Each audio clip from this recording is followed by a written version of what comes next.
Hello everyone, welcome back again to my YouTube channel. My name is Kevin Saili. Pada YouTube channel ini, teman-teman akan menemukan informasi menarik seputaran technical analysis untuk cryptocurrency.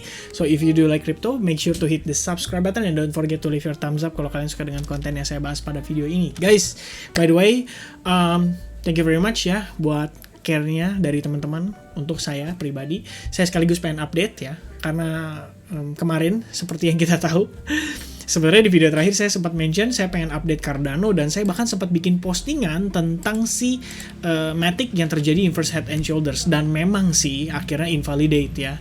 Dan ada tadi yang komen kalau inverse head and shoulders ini lebih valid kalau terjadi di downtrend. Saya setuju. But kalau kita ubah time universe-nya ya, sedikit kita turunkan time frame-nya. Bagi mereka yang di downtrend, bagi mereka yang di time frame kecil, ini kan downtrend sebenarnya, alright? Jadi ya, karena udah invalidate ya, kita juga nggak perlu bahas sih.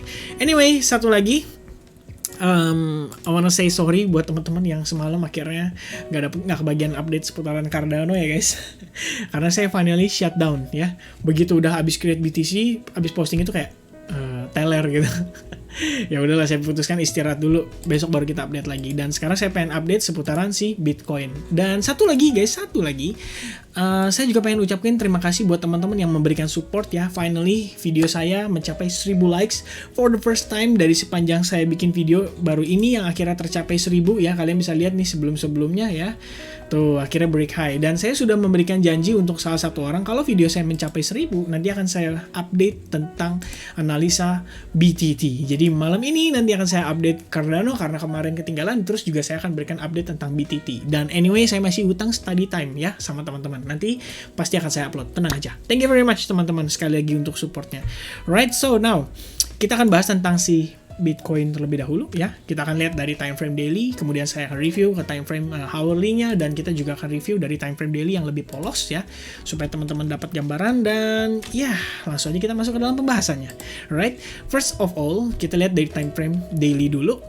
Sebenarnya ini skenario masih sama penjelasannya seperti yang saya bahas terakhir sama teman-teman, bahwa ini ada potensi dia membentuk ascending broadening wedge. Nah sebelumnya saya gambarin itu berupa titik-titik. Kenapa teman-teman? Karena saya merasa belum dapat konfirmasi yang cukup. Dan pasca kemarin nih, kalau kita lihat dengan saksama, akhirnya si Bitcoin ini sesuai dengan ekspektasi kita ya. Semalam saya udah sempat mention bahwa closingnya itu buntutnya nggak boleh panjang. Kalau panjang maka dia akan membentuk yang namanya shooting star candle. Dan shooting star candle itu artinya adalah reversal ya. Tapi tentu perlu konfirmasi. Kalau next day-nya dia red candle kayak gini, ini ada perubahan atau ada kemungkinan kita akan memasuki, ya saya nggak bilang downtrend juga sih. Kalau bilang downtrend mungkin agak berlebihan. Mungkin lebih ke arah, kita bisa bilang koreksi lah ya untuk time frame daily ini gitu. Dan as long kita masih bertahan di atas kisaran area 61,8, which is itu di 48.725 $, harusnya sih masih cukup fine buat kondisi si Bitcoin ini menurut saya. Tapi kalau menurut teman-teman ada perspektif lain, feel free to comment di kolom komentar.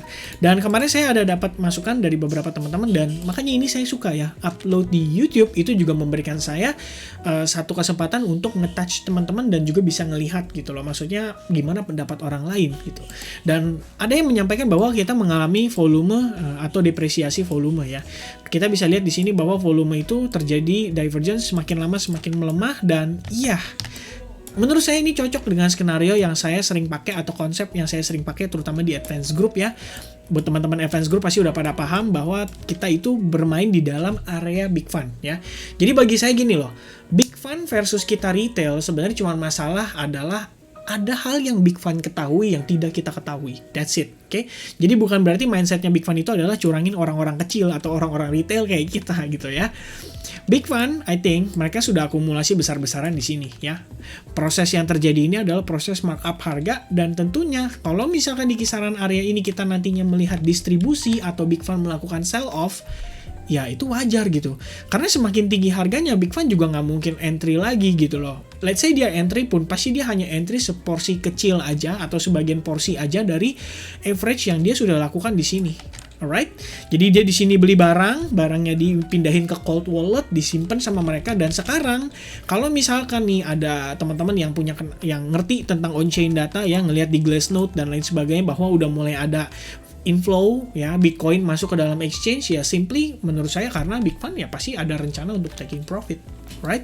Jadi itu perlu diwaspadain teman-teman tentunya. Dari pertama perspektifnya si volume itu saya setuju, lalu untuk si RSI sendiri memang udah nunjukin bearish divergence, sudah nggak tahu dari kapan ya, tapi balik lagi, bearish divergence ini bukan berarti begitu terjadi langsung dia kayak turun gitu. Sometimes dia cuma sideways dan refresh, oke? Tapi dengan kondisi seperti ini, kita sama-sama tahu guys, penguatannya semakin lama, momentum si bullishnya itu semakin melemah. Artinya memang seperti yang kita sudah bahas di 50k atau $50.000, kemungkinan memang kita bisa melihat ada yang namanya aksi sell off, di mana hal tersebut menyebabkan atau disebabkan area psikologis atau angka psikologis yang kita udah bahas dari beberapa hari yang lalu, oke? Tapi kalau teman-teman tanya sama saya, Vin, menurut lu gimana? Apa ini masih bisa naik lagi? Saya pribadi sih bilang masih gitu. Why? Karena simply kita tahu Big Fund itu belum exit gitu loh. Kalau misalkan Big Fund sudah keluar dari permainan ini atau sudah keluar dari market, disitulah kita juga exit, oke? Tapi as long Big Fund belum exit, ya kenapa kita harus exit duluan? Ya, sesimpel itu teman-teman, alright? Dan dengan kondisi ini, saya pikir beberapa hal yang perlu saya highlight di time frame kecil itu adalah menurut saya, balik lagi ini menurut pendapat saya. Jadi teman-teman jangan please jangan dijadikan sebagai patokan ya. Kataku Kevin begini, saya nggak suka seperti itu. Teman-teman tetap lakukan analisis masing-masing, alright? Di bagian sini ini kita ngelihat clearly ada yang namanya support ya terbentuk atau support line. Makanya saya di sini kasih kotak karena menurut saya di sini support itu nggak pernah sebuah titik. Support itu merupakan sebuah area, sehingga teman-teman kalau misalkan contoh nih, saya bilang supportnya di 50.000, terus harganya 49.999, teman-teman langsung bilang, wow udah break, saatnya short atau saatnya taking profit. Ya itu salah lah ya guys pemahamannya, alright? Nah ini ya, so far as long kita bertahan di atas area Big Fund Zone, kita tetap masih ada potensi ngelihat akumulasi itu bisa terjadi atau average dari para Big Fund itu masih bisa terjadi. Artinya bagi mereka, kalau di sini kita nggak ngelihat ada reaction, ya simply bagi mereka ini adalah harga yang cukup mahal ya. Berarti mereka butuh diskon, dan cara untuk memicu diskon adalah ya membuat market itu menjadi seperti terjadi aksi panik ya, panik selling, atau mungkin ya mereka juga nggak perlu ngapa-ngapain juga kita tahu gitu, kayak wah kok sideways banget ya, jangan-jangan udah saatnya turun nih. Akhirnya orang mulai dibikin galau, retail dibikin galau. Saat retail taking profit, same prosesnya seperti ini yang seperti terakhir kali saya sampaikan. This is retail yang taking profit, Big Fund not yet taking profit, dan as you can see gitu loh. Sekarang pertanyaannya, retail rugi atau untung by the time dia melakukan sell off di sini? Ya sesimpel ya rugi gitu loh. Sederhananya ya rugi udah pasti gitu, karena mereka sudah terlanjur buang barang duluan dan ternyata harganya jadi lebih mahal di pekan depannya, dan itulah yang Big Fund inginkan gitu loh. Kalau Big Fund mau beli, dia harus membuat para retail menjual, dan jualnya ke siapa? Jualnya ke Big Fund. Alright, simple ya teman-teman ya. Dan next kita akan lanjut lagi pembahasannya untuk time frame 4 jam.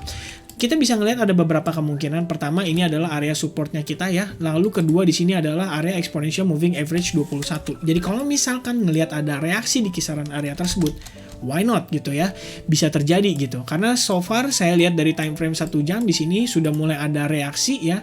Walaupun di sini prosesnya agak slow, agak perlahan, tapi saya rasa ini bisa sedikit kita bisa pay attention lah. Artinya di situ ada reaction lah, at least dari si buyernya gitu ya. Mungkin buyer belum masuk sepenuhnya karena kita bisa lihat prosesnya ini takes time dibandingkan penurunan yang terakhirnya. Tapi kalau misalkan di sini seandainya dia failed untuk create lower low dan dia start create yang namanya higher low, I think malam ini kita masih bisa lihat dia close di atas 50,000. Oke? Itu untuk time frame 4 jam. Satu lagi tambahannya, time frame 4 jam ya. Di sini saya lakukan analisis ya, dan sebenarnya ini baru another alternatif lah ya. Let's say saya salah bahwa si Bitcoin ini shooting star-nya ini bukan menyebabkan terjadinya koreksi, melainkan dia ya basically karena ada order sell yang nunggu di sana and then ke-trigger, lalu ya menyebabkan terjadi aksi sell off walaupun sebentar gitu ya guys ya, atau kayak cuman koreksi sederhana lah, bukan koreksi sederhana ya, simply koreksi lah. Yang namanya koreksi itu pasti bisa terjadi kan di market. Maka next kemungkinannya menurut saya adalah kita bergerak di dalam ascending channel seperti ini, which means ini kalian bisa lihat juga adalah Elliott Wave Theory ya, 1, 2, 3, and then 4, and then next kita menuju ke 5 ya. 5-nya itu mungkin di kisaran 54.000 atau bagian atas daripada si ascending channel ini. Nah, perhitungannya dari mana? Teman-teman bisa gunakan Fibonacci extension ya untuk mencari tahu potensial targetnya. Jadi di sini saya ambil agak lebih konservatif di bagian tengah-tengah antara 200% Fibo extension dan 261,8% Fibo extension. Jadi saya ambil di tengah-tengah ya.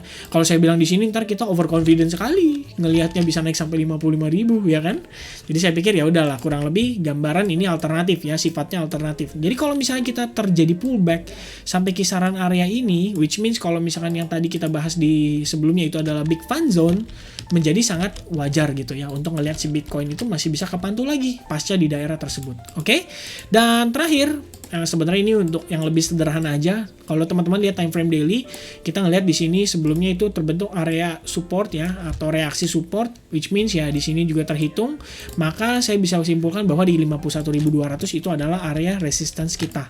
Dan untuk area supportnya, karena kita sudah break dari resistance terakhir di sini, which means di sini juga sebelumnya act as support and resistance, di sini juga sama act as support and resistance. Harusnya kita ngelihat Bitcoin itu mungkin akan sideways ya, either sideways atau langsung membuat keputusan pada malam hari ini antara dia naik atau koreksi lebih lanjut sampai kisaran 47.800 dolar. Oke, so that's it. Video saya, penjelasan saya seputaran Bitcoin, dan seperti janji saya nanti malam akan saya berikan update untuk Cardano ya. Karena Cardano lagi-lagi berulah ya, dia hampir saja meng-create all time high baru lagi pada perdagangan hari ini, tapi dia failed ya, sedikit reject, dan itu wajar. Nanti akan saya berikan update-nya secara lengkap. Dan yang pastinya teman-teman, BTT ya. Jadi untuk tim BTT kita akan coba update ya, kita berikan informasi yang apa yang bisa kita dapatkan dari pergerakan BTT saat ini. Alright, so please ditunggu videonya guys, nanti malam akan saya berikan update-nya. Thank you very much for your support, for your likes button, dan juga share video ini. Okay? Thank you very much. I'll see you guys again in the next update. Good evening. Cheers.